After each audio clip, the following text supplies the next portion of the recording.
Okay, I'm back. All I had to do was write in their promotion level. And I know many of you are thinking, Jesus, we're on the 4th mission and you haven't even started the damn game. So we're going to do that right now. Let's draw our first target card. Okay, so what we have is we have assault troops for 5 victory points. The target number is 3 and it says scramble. Okay, so scramble is a very important key term. It's one you're going to learn to hate, but there's this Corsair leader terms, which is very helpful. Scramble says as soon as you draw one of these cards, you have to stop drawing. So even though this says we get to draw 2 cards, we don't get to draw 2 cards. You have to select this card as your primary mission, and if there are any secondary targets available, you could have attacked them. So if this would have been the second card we drew and the first one said secondary on it, we could have still had 2 targets. That's what that's saying. So we have to scramble. This particular target has, basically we have to do 6 hits on the target. That's what that means. And so with this keyword soft, it's just saying that it's people, you know, and so some of our munitions get a bonus attack against soft targets. So we have to do 6 hits on this. And we do get a bonus if we use munitions that are against soft. So I'll set this aside. You put this target in the middle. First thing we have to check is number 3. Where is it at on our board? And of course it's way up here. So what we do is we just take our little target and we point it to 3. So what that's saying is that, you know, our carrier is probably down here somewhere. And these are the different bands, stress bands. So if we're going to do a mission here, it's going to be a 2 stress mission. So all of our pilots that go on this mission are going to take 2 stress to do this mission. Okay, first thing. Second thing is I believe this 6 means, yeah, let's look it up, no guessing.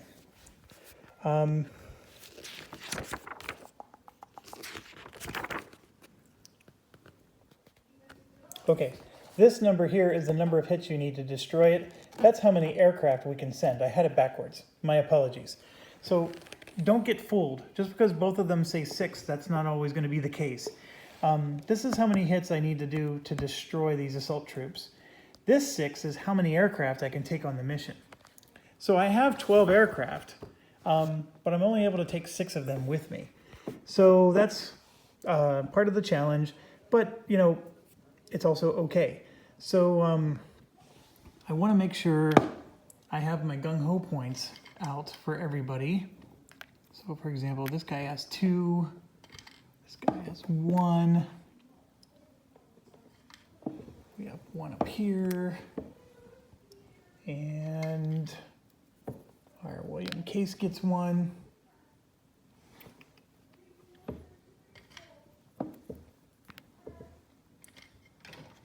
And 2 more over here. Okay, so we get to bring 6, and there's a lot of ways to look at this. Like, should we bring in our green pilots? Because they need to level up, right? Our higher level pilots don't need to level up so badly. That's definitely one way to look at it. The problem is the green pilots are gonna not be as good. And I don't know. I just don't know, period. So, okay, so I have to pick my 6. Another thing is these TBF Avengers, those are, you know, typically torpedo bombers. So they're really good against naval targets, and we don't happen to have any naval target here. So what I'm going to do is not take the Avengers with me, and sorry Brett, and sorry Jericho, although Jericho has some pretty cool skills. Maybe I will bring one. So what I'm going to do is I'm going to bring the ones that have the best advantage. So Walker, my Dauntless, is for sure going to go on this mission. Actually, I'm going to just leave him there. And we're going to bring our legendary pilot on the mission, for sure. And I'm just going to push everything else up for now. Lewis, not sure what to do there. Now, we don't have to make that choice right now, actually. So we selected our target. We actually determine and place sites first, okay? So here it says assign pilots as step 4. So I'm actually getting ahead of myself. So we need to determine and place sites. So let's do step 3 first. And the sites, remember, are different than bandits. But we take our cup, and what you're going to see is it says approach and target. So for the approach, we're going to draw 2 per approach and then 2 for the target. So here's what it means. So I'm going to draw 2 for the north approach, 2 for the east approach, 2 for the south approach, 2 for the west, and then 2 for the target. Okay, now every one of these has a sight side and a bandit side. So we're doing sights right now, so you have to flip everything over and see this is a really cool one. It says no sight, so we like that. Here's another cool one.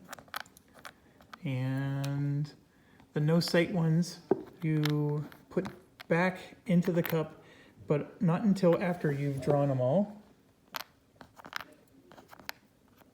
This is a special sight, so you're going to get to see that rule come into play. And no sight there. Okay, so the special sight is you have to draw from another cup. Remember, we had this cup with just a few pieces in it.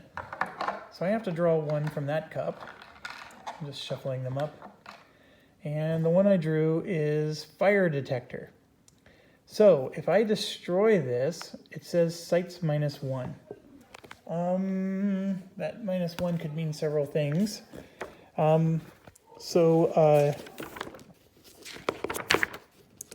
We are going to need the rulebook a lot on this mission.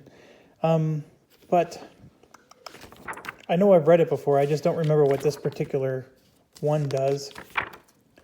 And I'm willing to bet it's way back here. It's not up there. So, should be... Sorry, my dog's barking.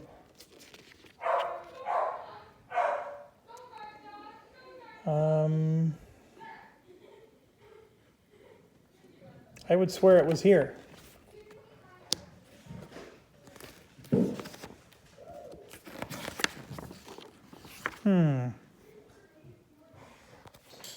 So when we're determining and placing sites,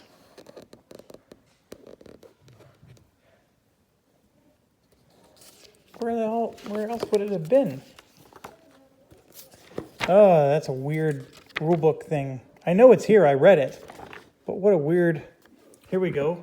Apparently it's over here. So special sites. Nope, it's not there either.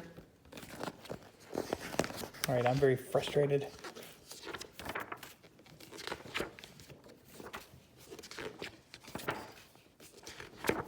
It even has every single one of them listed out and what they do.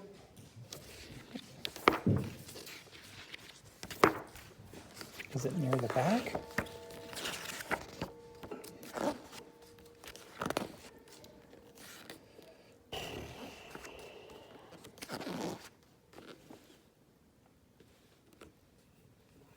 Yep, here it is.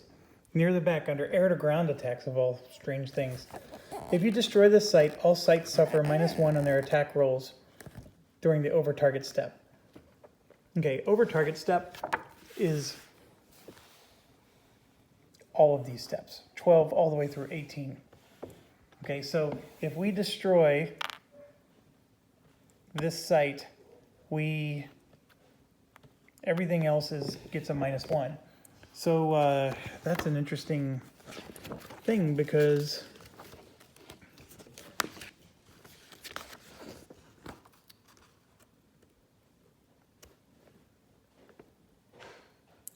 what does it take to destroy that site? I mean, it's just basically, it doesn't fire at you. It's just a site that you have to bomb.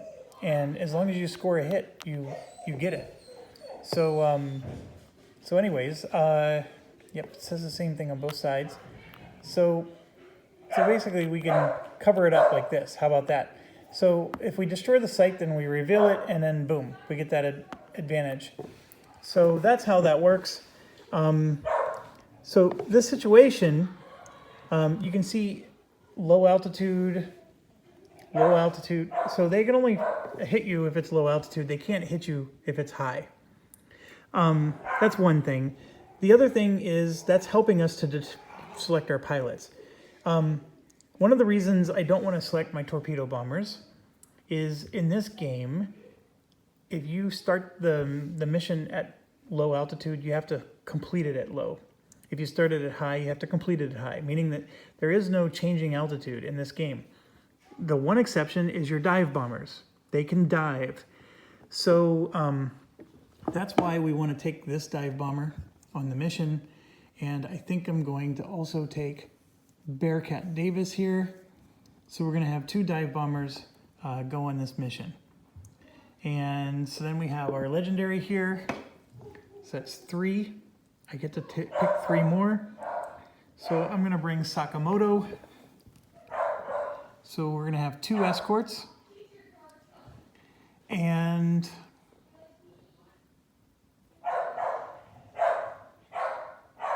I'm thinking I want to bring another dive bomber. So if I'm doing 6, I probably want to, I need to destroy this target. And I can't destroy the target with fighters. Obviously, so we get to look here. The bandits, we're going to draw 1 bandit for each of the approaches, and then we're going to draw 2 for the center. The bandits are going to be just like the sites, where some of them are going to say no bandit. And so you do need to have some air-to-air capabilities, and you do get a small insight into how many. I mean, worst case situation, we're going to have 6 bandits to deal with. That would be if we had the worst draw possible. Realistically, we're probably going to have 3 or 4. So I want to bring bombers, and so I'm going to bring this dive bomber,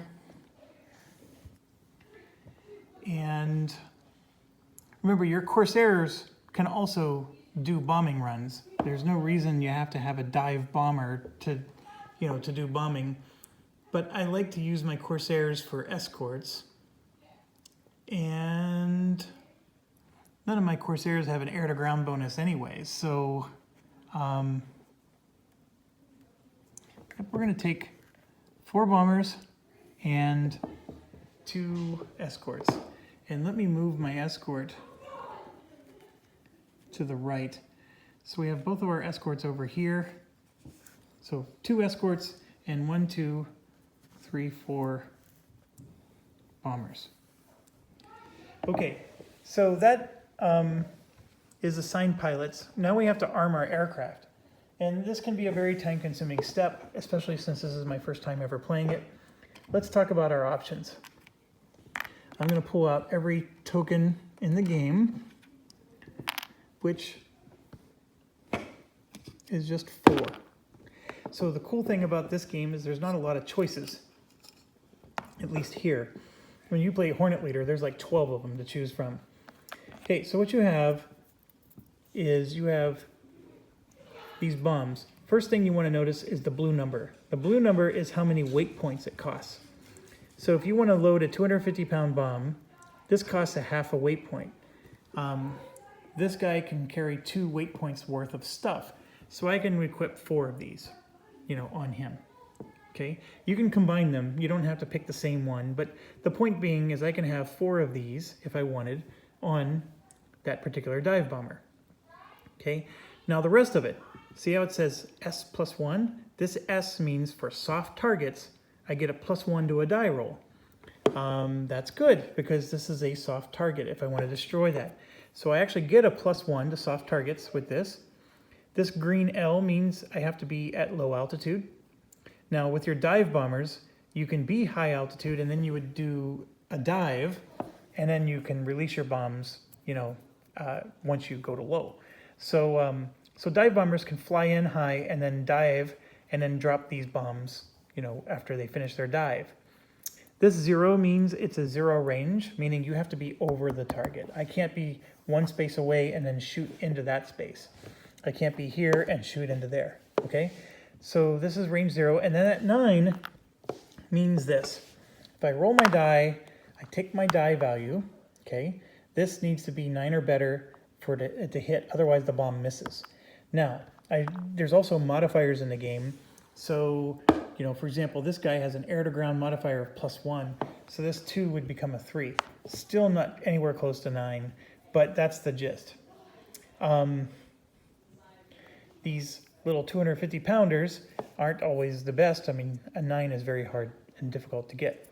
The other side of it is a 500 pounder, and here you can see it has a weight point of 1. So I can take 2 of these on that same plane. You can see it's still range 0, but now you see 2 slashes. So what that means is if I roll my die, I rolled an 8. Okay, if I got less than a 7, I would have missed, just like last time. But if I get a 7, 8, or 9, I would hit once. Okay, but if I get a 10, then this bomb actually hits the target twice. Remember, this target has 6 points of health, so this one bomb could potentially do 2 points of damage to that target. So that's what this is. Now these other ones here, you can bomb these too, right? We can take these out. But if we do, you only need 1 hit to kill these. If you ever do 2 hits on one of these, it doesn't matter. The second hit is a waste. So these sights can also be attacked. Same way, using the same bombs, etc., etc. Okay, so that's this particular token. Next token we have is napalm, which is in the game. It's available to us. But if we equip napalm, that 2 weight points costs us 2 special operation points. We're starting this mission with 17. And speaking of which, we're doing target number 3. So we're going to write target number 3 right here. So we have 17 SO points. We could spend 2. And you're asking, okay, how do I know this is a special weapon? It's listed right here. There's 3 special weapons in the game. Napalm, Tiny Tim rockets, and regular rockets. So this costs 2, and you can see there's 3 slashes, so I could potentially do 3 damage to the target, and it gets +2 versus soft. This is an amazing one against a target like this. I may even consider it. I don't know. On the other side, we have the 1,000-pound bomb. And here you can see it could potentially do 3 damage, and it costs 2 weight points. So that dive bomber could only carry 1 of these, and a 1,000-pound bomb is pretty sweet. Next, we have our torpedoes. Those can only be used against naval targets, that little N there. There are no naval targets, so we can't use this for this mission. That little dash, by the way, means no hit at all. So you got to get a 5. Just once you get a 5, you do 2 hits. Okay, so it's not 1 hit, 2 hit, 3 hits. This is potentially 4 hits. If you get a 5, you do 2 hits to the target. A 7 is 3 hits. A 9 is 4 hits. Okay. Flipping around, we have the drop tank. Oh, I forget what this does. Obviously, it takes a weight point, but -1 stress at the end of the mission. So you just have extra fuel, so you are less stressed out about making it home safe. So you can bring one of these along for 1 less stress in your mission. Remember, if you equip these on your fighters, they then become bombers for the purposes of dogfighting, so don't do that. If somebody thinks that's wrong, correct me, but I'm pretty sure that's how to interpret the rules. This is a special weapon, would cost 1 SO point. This little S is not for soft. Soft targets are written differently. And you can see here, soft targets are black, okay? This S is yellow. This stands for suppression. If, for example, this site is attacking you, you can shoot this rocket at the site. Anybody can. So let's say it's attacking, one fighter over here. All these other fighters, one of them could shoot a suppression rocket on this.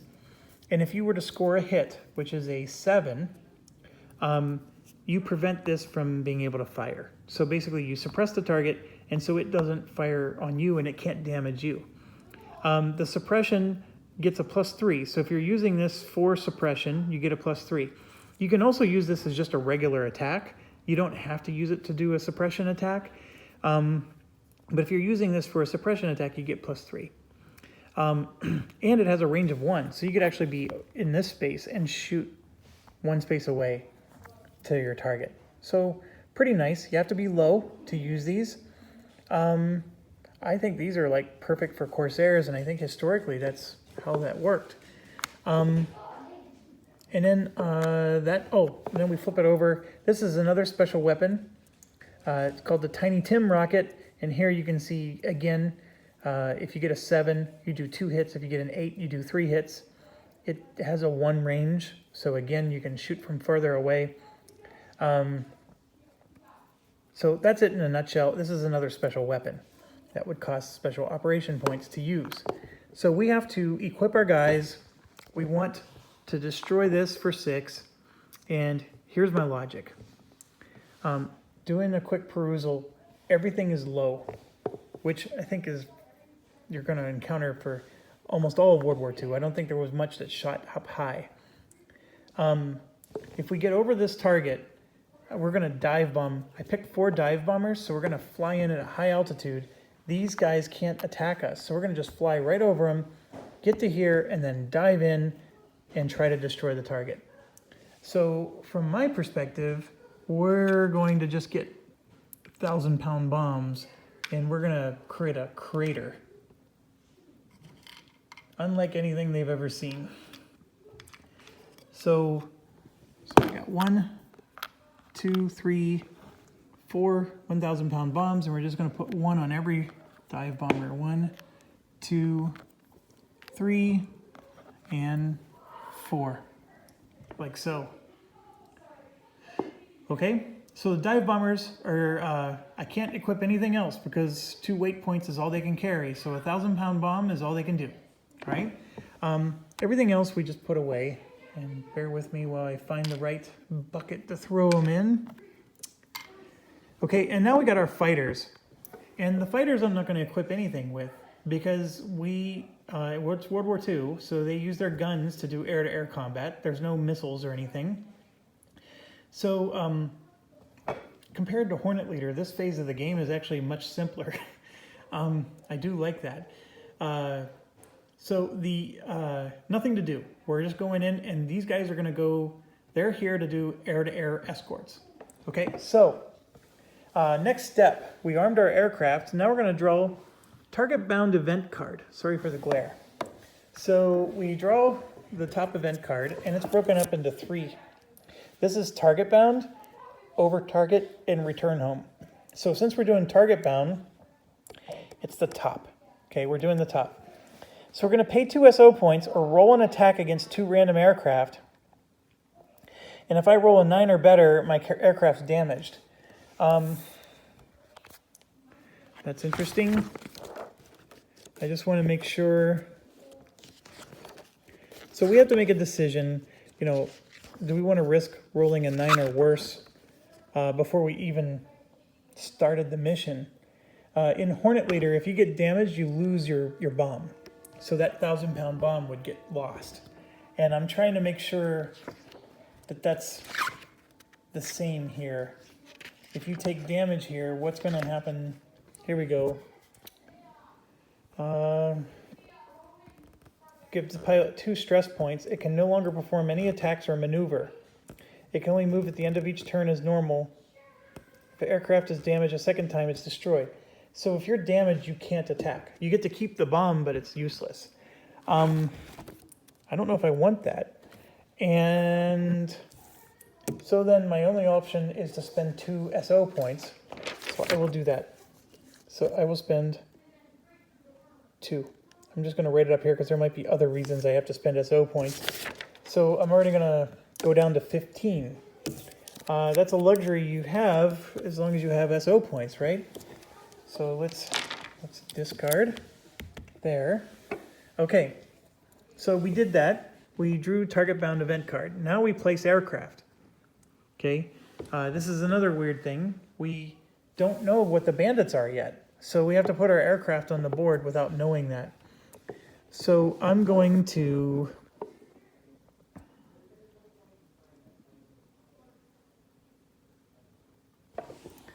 take Sakamoto. We're going to come in from the right in case, and we're going to fly at high altitude. Everybody is. Everybody's high altitude, so just bear with me while I grab all the tokens. I don't see any reason to break them apart in separate places. Now, the rules are that bandits are considered to be high altitude or low. You can fight bandits at either altitude. So there's no reason to be low altitude, or otherwise these guys get to shoot at you. Now, if there were special bombers like these special bombers, they have an H written on them, which means that these are only at high altitude because they're trying to bomb you, and you're trying to intercept them before they bomb you. You have to be high altitude to fight these. These are not in this mission. There are no special bombers in this mission. We're going to be drawing from the bandit cup, and the bandit cups are going to be at either altitude. Okay? So there's no reason to be high altitude. The only reason to be low altitude is because you have a specific weapon that requires it. And we don't. Now, these 1,000-pound bombs do require it, but remember, we can dive, like I explained. So, with that being said, we placed our aircraft. Now we determine and place bandits. So, just a reminder, we're going to do 1 for each approach and 2 for the middle. So here's our first one. See, it says no bandit. Second one, that one is a bandit. Third, bandit. Fourth, bandit. And then a bandit. And one more, no bandit. So we ended up with 4 bandits. So here's what's crazy. 4 bandits is going to be rough. So showing signs of not having any expertise at this game. So we determined and placed our bandits. Now we do intel air defense adjustment. For this mission, that is no change, meaning nothing happens. Okay. You look at the intel marker and then whatever it says. All right. Next, we draw our over target event card. So we draw this, and now we do the middle one. Select one opportunity counter and randomly place it in an approach area. One opportunity counter. Randomly place it in an approach area. Why is it that I don't know what an opportunity counter is?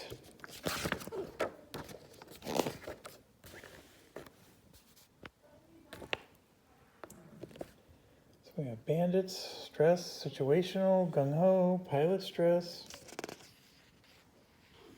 There are no such things as opportunity counters.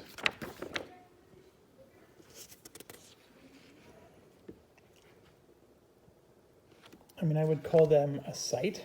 Like, am I supposed to...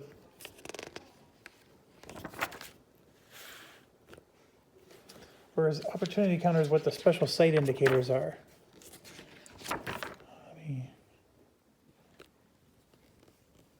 Right here. They are instead tactical opportunities. So I got to draw one of those specials and randomly place it in an approach area is what it says.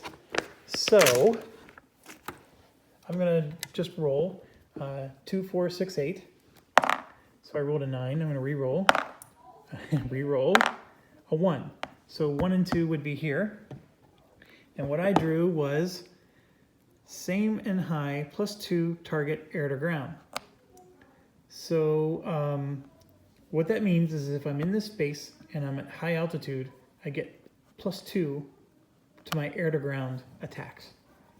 So if I need to destroy this, that would be helpful. If I had the ability to shoot 1 range away, that would be helpful, but it's not super helpful for this mission. Okay, so apologies there, I had to look that up. Okay, next. Place the turn in turn 1. That's what it's saying. So now see how it says here 5 times? So what that means is because we have 5 turns. So for every turn, you're going to do all these steps. So we can dive to low, which we're not doing. Fast pilots attack. I don't think any of my pilots are fast. No, they're all slow. Okay. So then sights and bandits attack. Okay, there are no sights and bandits that can attack. The bandits have to be in the same space as you, and they're not. So the sights also have to be in the same space. None of them have a range on them. So we're safe for now. And then slow pilots attack. Again, all of our guys can attack right now, but there's nothing to attack because we can only attack in the same space as well.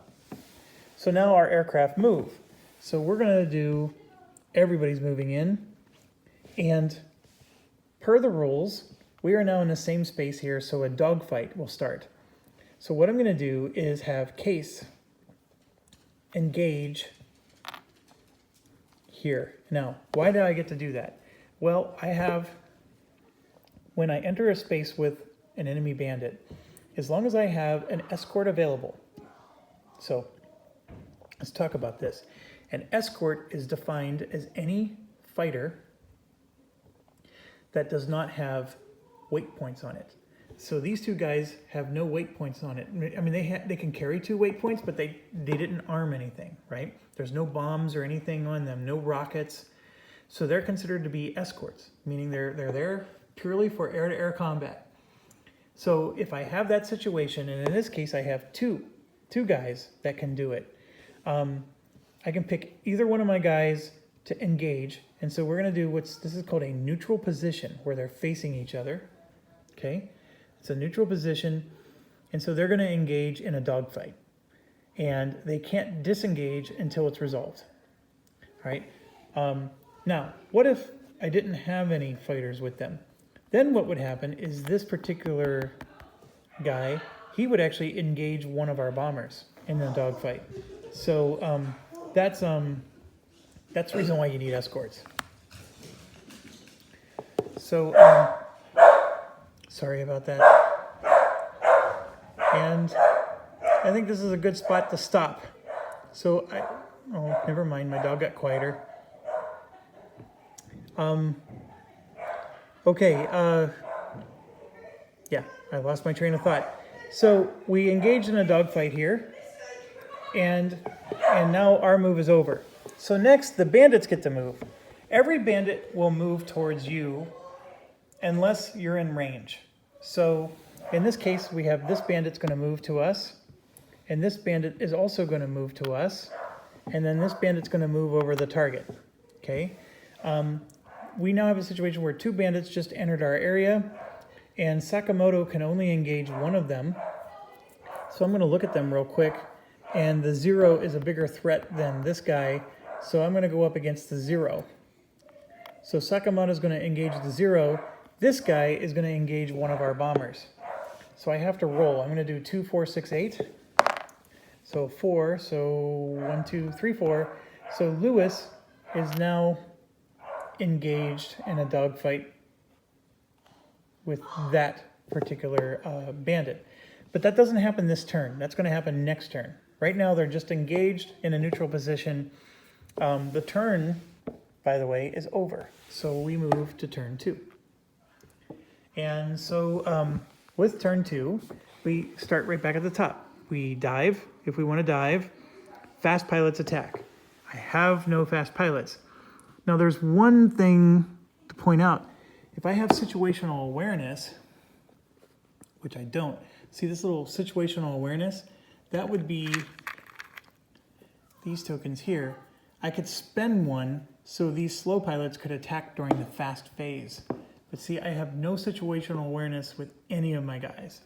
So that's no good. Another thing that I didn't explain is there's this flight leader. That goes on your most... So like this guy, it would be my flight leader because he's legendary. It's your most promoted guy. The problem is this legendary pilot has no situational awareness. What does the flight leader do? He can spend his situational awareness and give it to other pilots. So he can like dish them out like candy. He has none.